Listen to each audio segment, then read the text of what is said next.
Let's talk about the hurricanes first. Lisa, what should residents be doing right now to protect their interests and make sure that they get everything they can from their insurance companies? They should be having conversations with their insurance companies. A lot of those conversations involve, documenting their contents and making sure that they have. I've advised some consumers to make a spreadsheet and list all their contents in the left column and the websites where they found to replace those contents in the right column. So anything you can do as a consumer to make your adjuster's life easier in terms of helping them get through your claims inspection is going to be good for you as a policyholder. I'm wondering, should I call my contractor first if I think I have a problem with my roof, or if I have a problem with the drywall in the house? Should I call a contractor or carpenter first before I call my insurance company?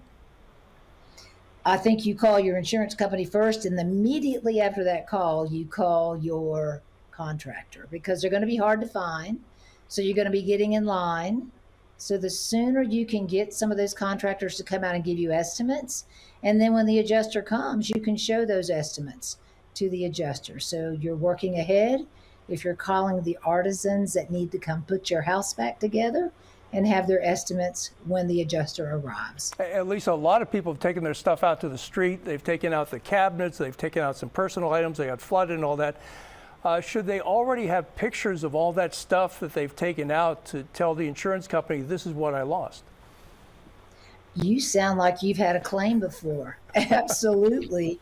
You take pictures of everything that you're taking to the street, as many as you can. You can't take enough pictures to document your damage.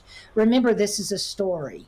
You are telling your claim story to someone who doesn't know you, and you want them to know every single item in your house, where the water came in or the wind came through the roof, and show them everything you think they should see so they can do an accurate and fair adjustment of what you need in return.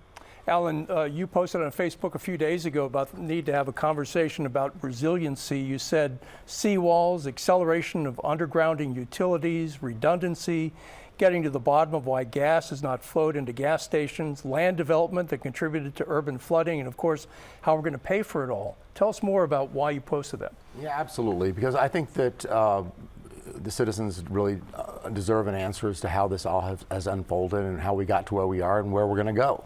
And I think that conversation should be inclusionary and not just held behind closed doors. It should be an open and honest dialogue for people that live in the city about, one, what the needs actually are, what we've been doing, and what needs to happen, and again, nothing's free, how we're going to pay for it. So should local governments be encouraging people to not build so close to water or not in flood zones? And would you advocate that for the city of Tampa? Well, it's difficult for the city of Tampa because, our downtown is in a flood zone, and it's an economic driver. Our airport, the West Shore area, the military base, the MacDill Air Force Base, a lot of how we've developed the city of Tampa is in the coastal high hazard area.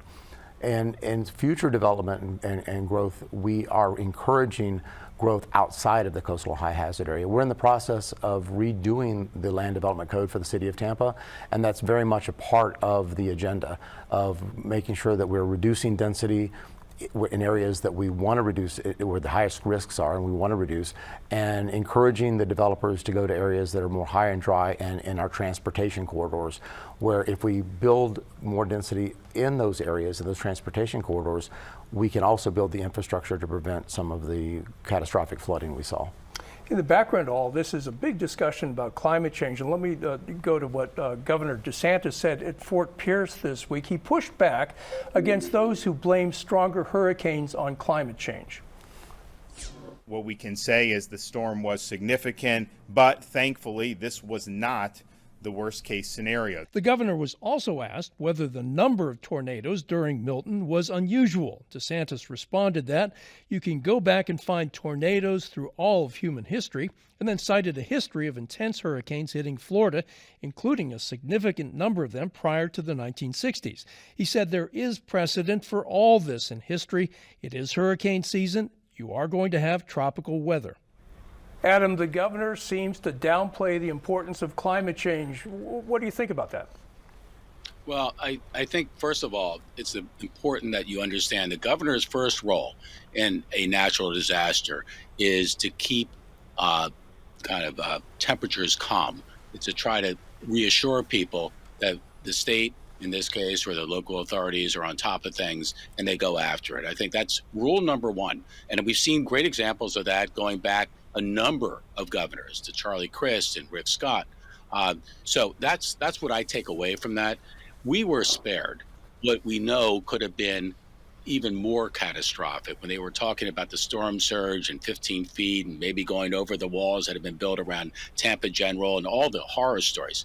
We really kind of got away with a big one here. But I want to build on something that Alan said. And Alan, what you shared with us was reassuring.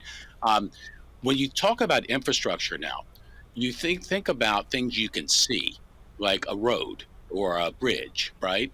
But the infrastructure that now is in play in Florida more than ever, and certainly in West Florida after what we just survived, is what you can't see. It's what's underneath the ground. So, for instance, in Tampa, they're talking about resurfacing roads.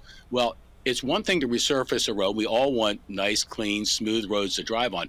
But if you're not fixing what's underneath the roads and you're in an area that we just saw, there are certain areas that were in like the C flood zone that got demolished, not A or B, C. People were being evacuated from A and B. C got demolished from flash floods because the drainage and infrastructure was insufficient.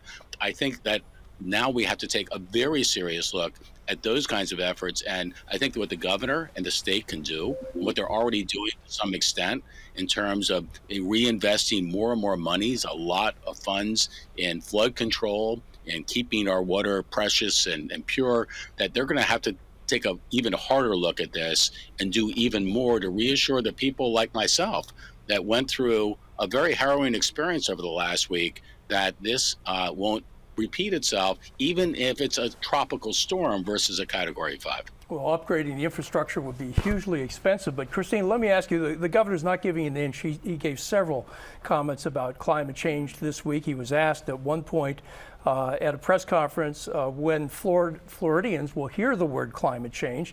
And he said this: the chance of me virtue signaling for people in the media is zero, so do not count on that. I don't subscribe to your religion. The governor is not subscribing to climate change. That's unfortunate, because I think the majority of Floridians recognize and see that something is going on. We do need to be prepared for more of these storms. Every year I build in my budget knowing that in October I'm probably going to have to evacuate with my family. And this is not something that we should be taking lightly. And as these families are rebuilding and getting back on track, we need to be rebuilding in a way and preparing that next year there's going to be more storms and they're going to be stronger. And the data shows that we're on the projection for that. We can't be burying our heads in the sands and ignoring climate change. We have to address it, and this should be a top priority for the governor and our legislature. Lisa, does the fact that Florida has some of the highest insurance rates in the country, does that mean that insurance companies are acknowledging that climate change is real? Let me tell you what they are acknowledging. They are looking at communities that are strengthening their infrastructure, and they're doing that because when that infrastructure fails, the structures around it collapse. And we need to strengthen this infrastructure. Look, folks, everything goes back to insurance. Every structure you have, every car you drive, your life insurance, your health insurance, our activities of daily living are unfortunately structured around some kind of insurance. It comes right straight here to the heart. And we as communities have got to reinforce our communities so that the structures that are in them can remain resilient. And the insurance industry is watching that. And they want to know that community leaders are doing everything they can to reinforce their surrounding and built environment. And Lisa, so that means that insurance companies are not paying attention to climate change. They're only paying attention to how hardened a community is? Well, I think it goes hand in hand, because if you're not paying attention to your resiliency, then you're throwing the concern about, increased severe storm activity to the wind. No one's doing that in the insurance industry. We have very sophisticated catastrophe models. There are 4 of them in the world that work very vigorously since Hurricane Andrew. and their creation to look at the risk of loss of a certain community and a certain track of a storm. And we as communities have to step up and make ourselves stronger against Mother Nature so that when that severe storm hits, we're ready and the insurance industry can withstand the loss. Alan, do you think that insurance increases, the rate increases, are an indication that the insurance companies acknowledge that climate change is a real problem? Absolutely, and I think just with the insurance industry, how a city, their code, how they're handling construction affects the rates that the people in that community pay. You know, we have some of the lowest in Tampa actually because of the rules that we've put into place. Just like our bond ratings, everything that a municipality does has a positive effect. And one of the things that I wanted to hit on, that because I heard what the governor said about this wasn't the worst case scenario. Okay, so in the bigger picture, maybe not, but tell that to the Gonzaleses that I toured their house, that it wasn't the worst case scenario when they lost everything. It was a very modest house with a working family of a mom and dad and 3 kids, and they lost everything they had in freshwater flooding in an area that wasn't supposed to flood.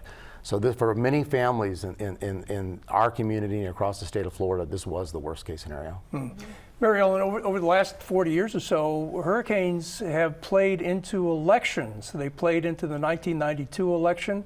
He also played into Rick Scott's election for governor. Talk about that for a moment in terms of how well politicians address the problem of recovery.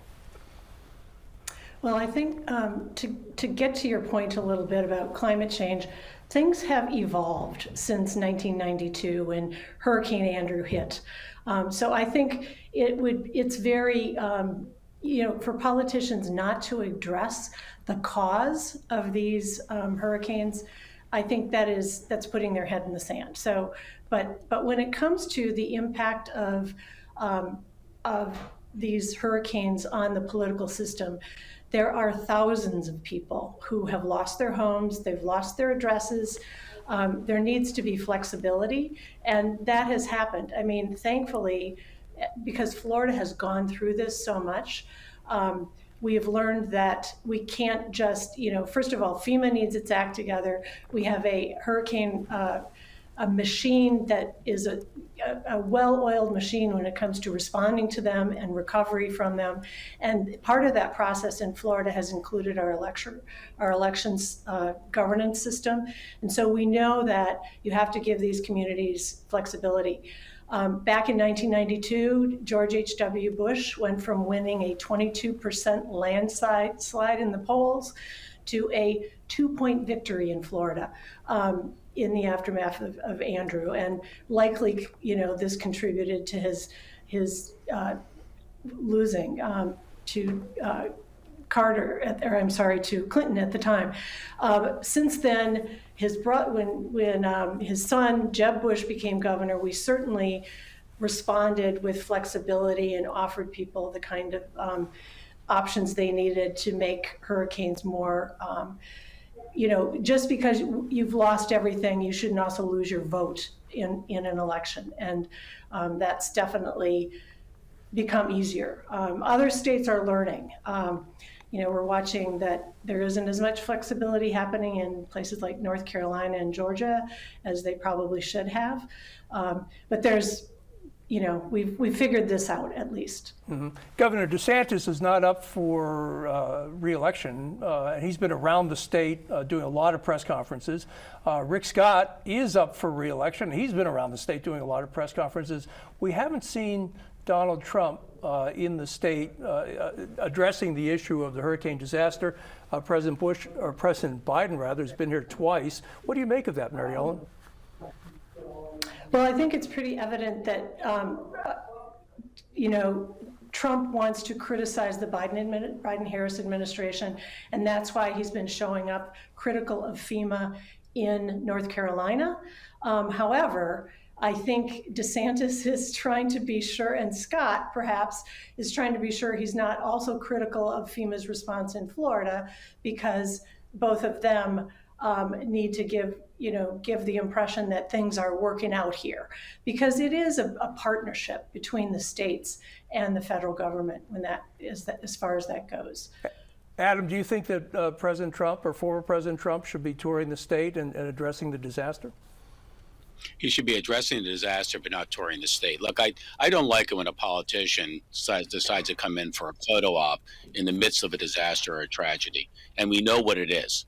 We know that, I think Kamala Harris learned a lesson or two, frankly, in the aftermath of Helene about how to be very, very sensitive and careful about how you insert yourself into a situation where people are really desperate and need help.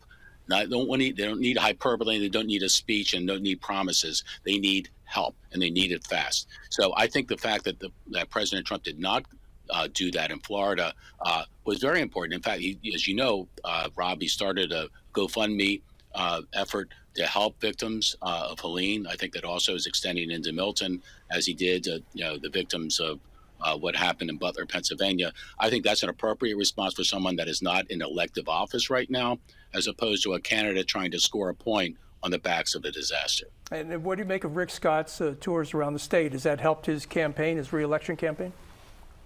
Well, Rick Scott, we all remember him wearing the Navy cap. I mean, how do you associate anything with Rick Scott without that cap on, especially when the chips are on the table? I think that's appropriate because he is a part of the federal government, an elected member of the U.S. Senate, and can do things to try to make sure that funds and relief are appropriately and hopefully speedily on their way. That is, I think, appropriate. But for a candidate who has no other business being in a disaster zone other than scoring a point in the polls or scoring an interview with the local media, I don't like that. I don't think anyone likes that. And so I think that's the difference between those two situations. And Christina, that's a problem for Debbie McCarso-Powell, who's running against Rick Scott, because she doesn't really have a role in government in recovery, and so her profile is much smaller in this in this time period that we're having these two hurricanes. Sure. Well, she's still out there campaigning and doing hurricane relief. So many places and counties in our state were affected by both hurricanes. I know she's out there helping those communities and being out there talking about the issues. There's so many issues to talk about in Florida right now. And so, yes, Rick Scott has been out there and helping people, but so has Debbie McCarso-Powell in her own way and talking about a number of issues that are important to us in Florida. I think the reality is, though, I'm from Pinellas County. Our county was hit very hard. People don't want to talk about politics right now. This is about helping these communities. They don't care if they're getting help from FEMA or from the state. They just need significant help. And when you have these politicians going back and forth, maybe not taking phone calls or submitting information in time, that's really upsetting to those who were affected when they just need both entities, Democrats and Republicans, working together in this moment. The political discussion during this time, I think, is just so off-putting when real people are hurting and trying to rebuild their lives.